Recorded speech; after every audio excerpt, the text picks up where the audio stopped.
Hi, I'm Jacob Faulkner and welcome to Crash Course U.S. History. Today we get to talk about the role of sports and social change in United States history. The rise of professional sports in the early 1900s is an important place to start to consider the prominence and platform that these athletes hold in society. We will then transition to talk about Jackie Robinson and his influence on professional sports.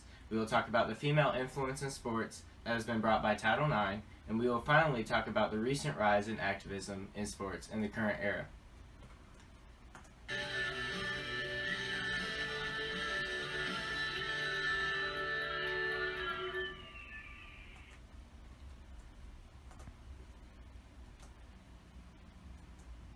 Professional sports have been around in the United States since the mid to late 1800s. However, these sports became popular with the industrialization of the United States. This was because a lot of Americans had more free time due to the increase in technology, and they had a higher standard of living. This meant that they could afford to go to professional sporting events more often. This allowed for a large platform for athletes because they had a growing audience to play for. A lot of citizens during this time period of the 1920s saw professional sporting events and mass entertainment as an escape from the hustle and bustle of the labor life. Therefore, sporting events were an avenue for the American citizen to enter into a community that was not worried with the long hours of labor. We see the rise of athletes such as Babe Ruth and Jim Thorpe, who became some of the first idolized athletes in the United States. Nevertheless, athletes such as Jackie Robinson had to break a color barrier that formed in many professional sports in the United States. On April 10, 1947, Jackie Robinson was the first African American to sign with a professional baseball team. He received a lot of racial torment for being on the field, but he did not strike back to these racial slurs. He solidified his place in professional baseball by playing well and showing that he belonged in the league. It wasn't until 2 years into his professional career that he started speaking out about the slurs that he received, and he backed that up with becoming the National League MVP. Jackie Robinson, within 2 months of joining his team, was able to be accepted by his teammates, and his teammates responded by embracing Jackie Robinson to show solidarity within the team. This picture that the Brooklyn Dodgers painted showed that teams could be integrated and that the American public in general can be integrated. Nevertheless, 1947 is a couple years before the real meat of the civil rights movement begins. Jackie Robinson, however, uses his platform of being a professional baseball player to inspire other African Americans to fight back against segregation, and he was an example of how you do that. Let's go to the thought bubble. Ever since the Civil War, African Americans gained a constitutional freedom.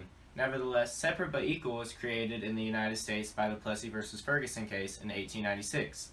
The NAACP focused its effort on defeating separate but equal in education systems during the 1940s. There was also a separate but equal baseball league for African Americans called the Negro Leagues. Jackie Robinson, however, wanted to make his appearance in white professional baseball and defeat the separate but equal institution. Therefore, Jackie Robinson was able to pioneer a change from separate but equal in baseball to separate but equal in other institutions such as education. We know that he changed the game of baseball and pioneered a way for black athletes to have standing in professional sports, but he arguably changed the civil rights movement in its scope. This was one of the first attempts to fight against segregation, and it could have been the precursor for events such as Brown versus the Board of Education in 1954. The effect of the life of Jackie Robinson could have had many effects on the civil rights movement, but we know for a fact that this was one of the first public challenges against segregation that received national attention. What does that stand? Is it time for the mystery document? I think it's time for the mystery document. Let's see what we have this week. So, here's how it goes. If I guess the author wrong, then I get shocked by this pen.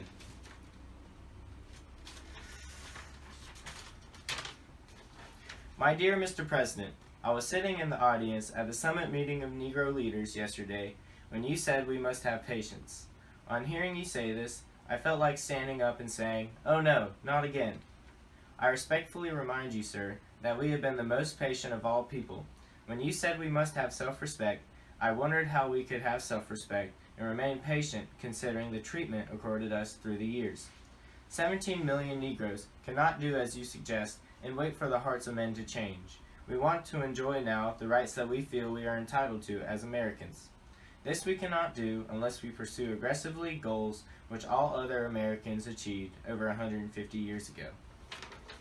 Alright, well, it definitely sounds like a leader of the civil rights movement. Is it Martin Luther King Jr.? That's not it. It was Jackie Robinson. Stan, you've got to be kidding me. Why are you going to throw in an athlete like that? I didn't even think that athletes showed up to meetings like that, but I guess I'm wrong.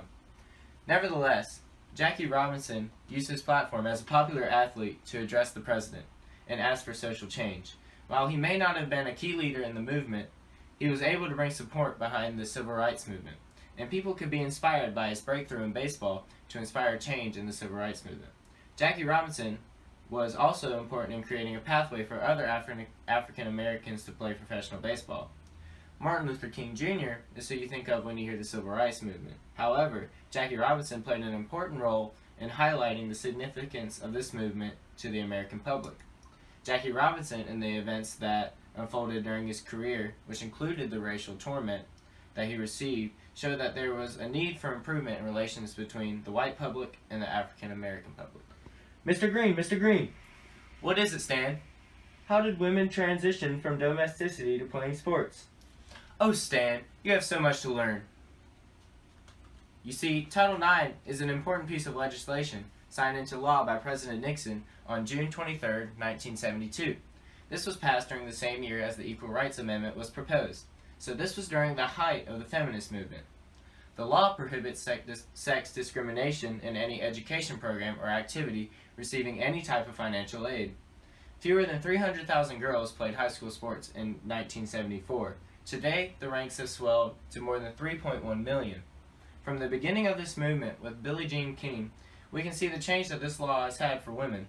In the words of Alexandra Binney, athletics have made her a more confident and tenacious person and offered heartfelt praise for those who came before her.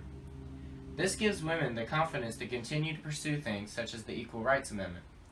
It allows for the general public to see women in a position other than inside the realm of domesticity, so it encourages younger women to go outside the household and to pursue equal rights to males. Athletes who invoke social change largely reflect the events that happen within the United States. Therefore, athletes who spark social change like Jackie Robinson were largely active during the Civil Rights Movement. When the Civil Rights Movement came to a close, athletes were mainly silent in regards to social activism. Furthermore, we have seen a rise in activism from athletes as of late due to police brutality. Athletes have responded to the deaths of Tamir Rice, who was killed by police officers because he was carrying a toy gun. They have been prompted to action because of the chokehold death of Eric Gardner.